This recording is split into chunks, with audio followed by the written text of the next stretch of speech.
Hey, welcome to Broomtown. I want to do something today that I've been wanting to do this for a few years. We've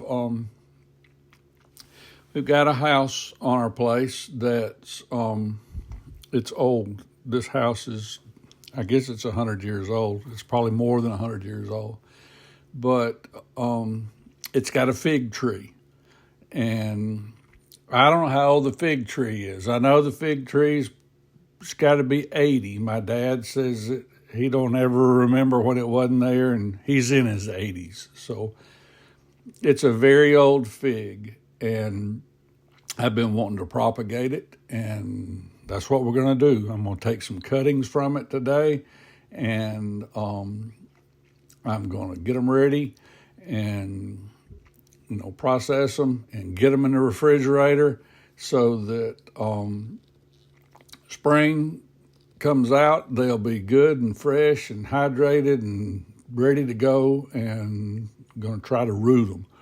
It's this part of the country is hard. Broomtown's in the north of the state, and we'll get some really, really cold weather. We're going to get some 4s and 5s, and more than once in the winter do we get that. So on a lot of these figs that you buy, that work really well in the middle part of the state, or say, in the southeast on the coastal or Florida or wherever. Not so much in cold climate. I mean, they got a whole thing, called cold climate, cold hardy figs, I guess for a reason. But anyway, this fig tree's been here for 1,000,000 years, and it produces figs every year without fail. It can be freezing, it can have snow, we can have an ice storm in the winter, and this thing doesn't care. It makes figs the next year. So I had some bad luck with some other kinds of figs that I was trying, and they're not being really cold hardy. So, every once in a while the light bulb goes on, and I said, well, I know that fig works. I just don't know the name of it. So that's what I'm doing. I'm trying to get me another one of these fig trees started, and I'll take you along with me. I'll show you how I'm going to do it. All right, on with the video. Hey, meanwhile in Broomtown, it's December and it's kind of chilly today, so I thought let's do some inside activities. Let's maybe propagate some figs. I'll tell you the story inside. All right, these are the fig cuttings that I was telling you about, and I brought them inside so we can do some inside work on a cold day. So let's get busy. All right, I cut these figs. I guess, I don't know what you call them. Let's call them figs. But it's like I've told you before, this, I always put an angle cut on the root side, and I put a straight cut on the air side, top. In other words, this is the bottom, and then this will be the top. On figs, I like to count about 5 nodes, buds, whatever you want to say there. There's 1, 2, 3, 4. So this is huge. Because it's so big, I may just do 4 here. I'll cut it, and then I'll cut my little angle back so I know I'm working from the root side.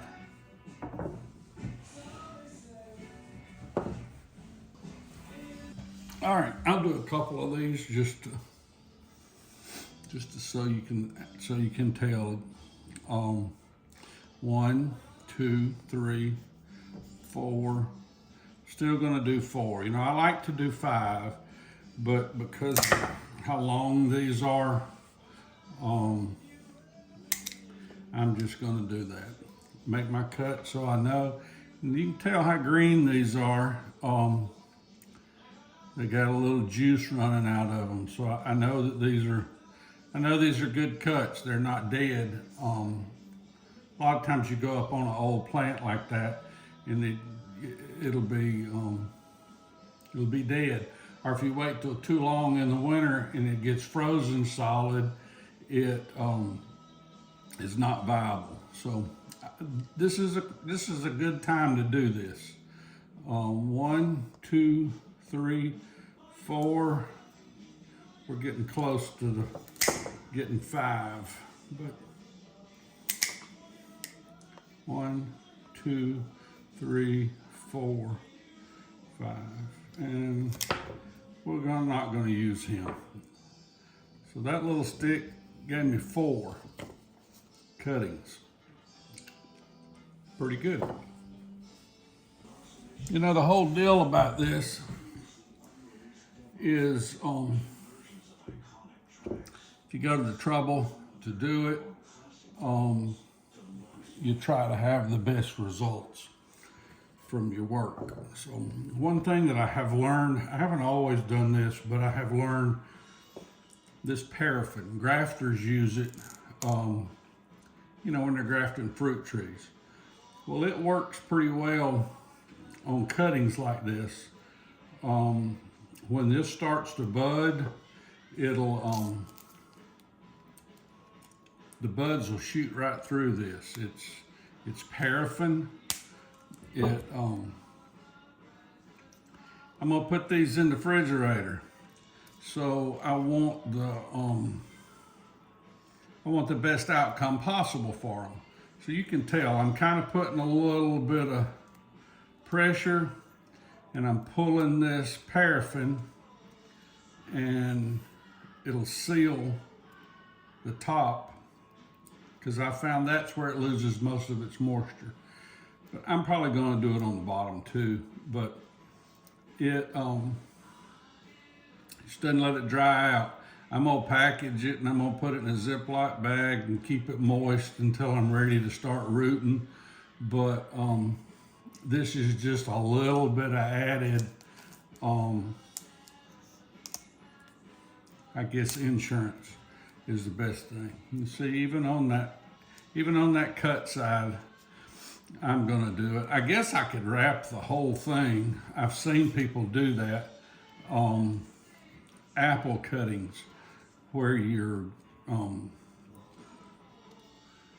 joint is when you graft from the top to the root stock.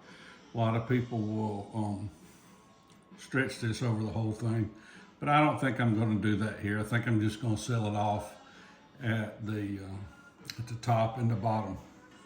I'll let you watch one more of this paraffin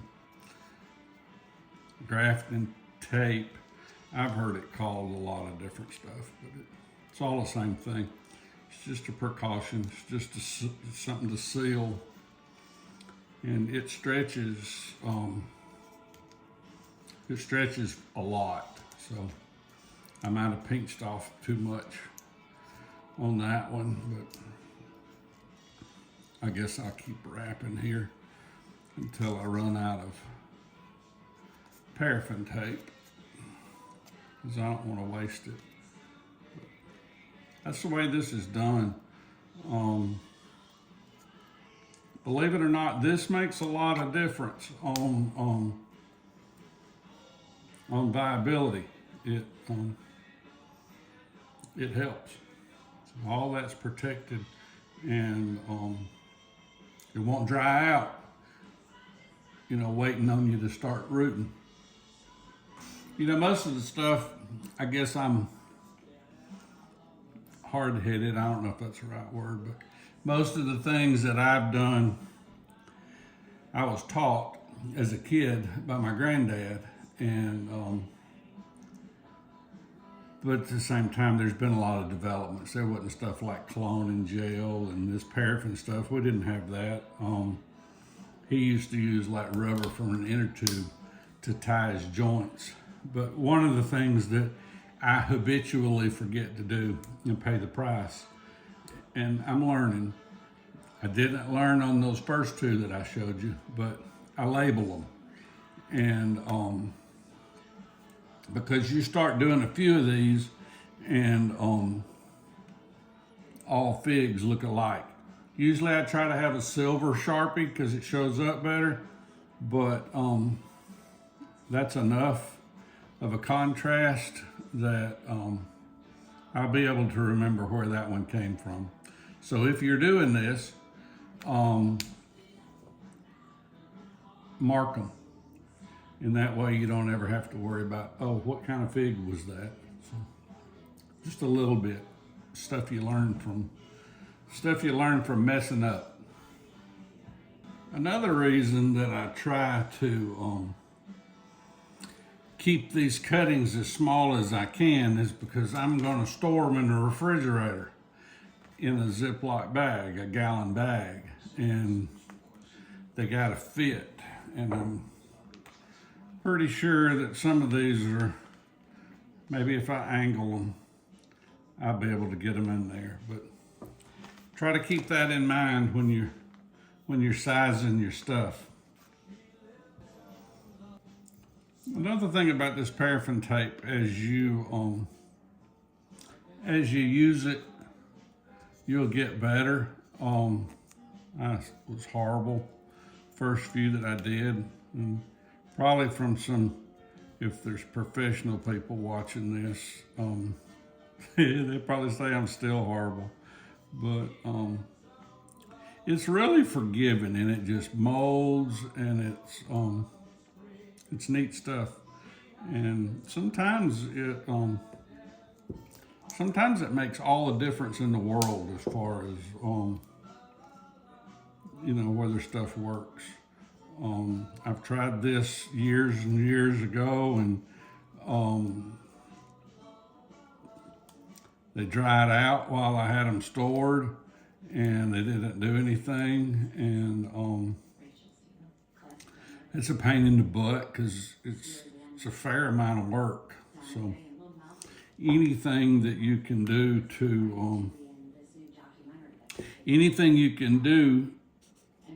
to help your odds, it's okay. This stuff's cheap. This is cheap by the roll. So if you're gonna do if you're gonna do several of these, then get you some grafting tape and use that. All right, I've got all of those that I'm gonna do, and my Ziploc bag. I like to put the kind, and I've also gotten the habit of putting the date, because I'll ask myself, how long have those been in there? I got me some paper towels. Everything's about keeping things moist. I didn't count these, but I got a few, and I don't know if I'm gonna get them all in here or not, but I got two just in case. And anyway, try to get these jokers lined up here where they'll go in the bag, and I'm gonna wrap them, and sometimes when they're really small, it works out fine. Just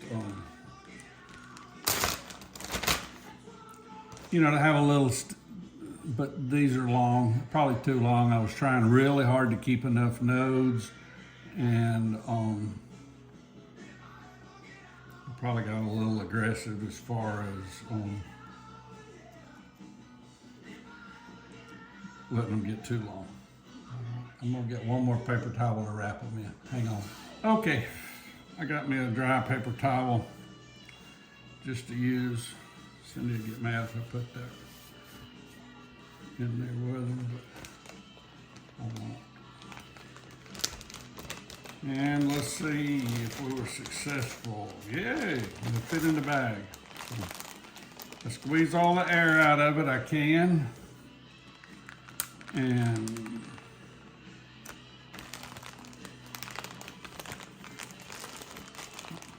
it's probably not perfect, but I think it's good enough. And these guys will live in the refrigerator for a couple of months, maybe 3, until I'm ready to root them. So I got them labeled, I got them humid, and then I'm fixing to get them cold. I'm gonna let them sit. I don't know what the refrigerator is supposed to be, but probably 32, 33, 34. And they'll do fine in there, kind of take a nap for the winter. So there you go. That's me trying to save this maybe 100-year-old fig. So all right, this is kind of our last step. I'm gonna put them in the refrigerator, and they'll get to spend some time in there until it's time to take them out and start rooting. This is always such a wonderful surprise for the farm manager when she gets home and finds out that I've been putting sticks and roots in the refrigerator. But that's just the price of admission for getting good heirloom quality stuff. At least that's what I tell her. See y'all later. There'll be a follow-up to this in the spring where we'll actually get them started rooting, put them in dirt. So stay tuned. As riveting as this was, there'll be a part 2. Hey, thanks for watching. And if you would, take a second to hit the subscribe button for us. It helps us a lot. I appreciate it.